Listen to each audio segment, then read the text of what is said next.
I want to talk about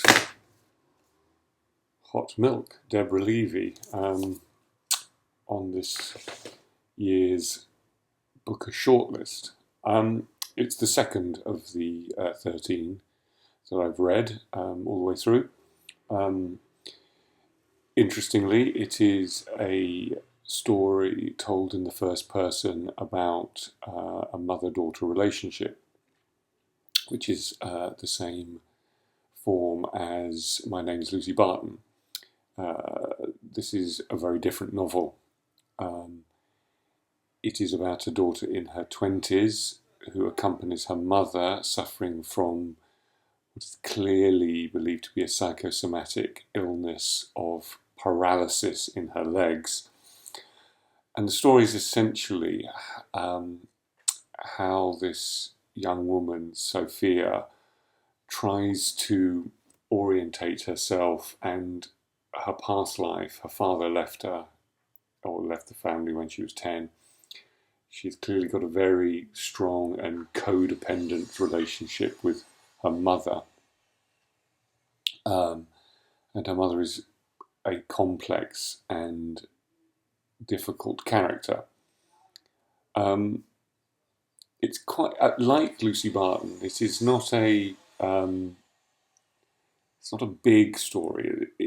Despite being set in both Spain and Greece, it doesn't have a sense of scale. It is an internal world we're looking at, the internal life of a person as they navigate and, to a certain degree, try and extricate themselves from the relationship of a domineering and complex parent.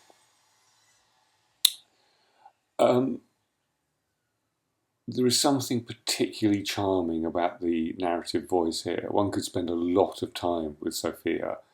She is funny. Her self-assessments are kind of witty, self-deprecating. She's a real pleasure to be with.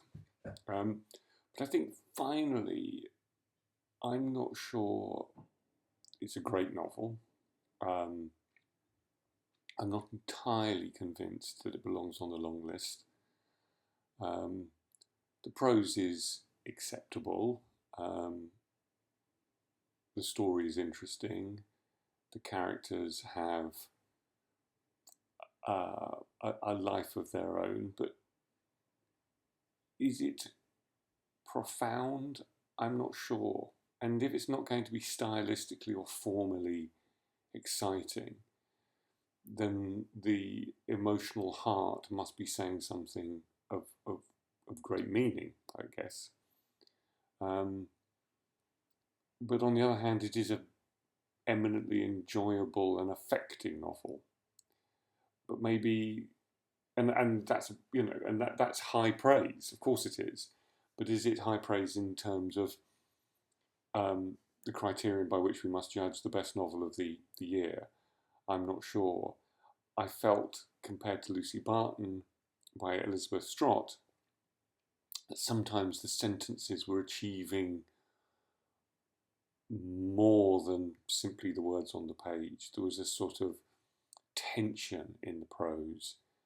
There were levels being just teased apart without any sort of explicit reference, even though there are moments in, as I said, in Strott where she's very bald in terms of what she's saying the book is about.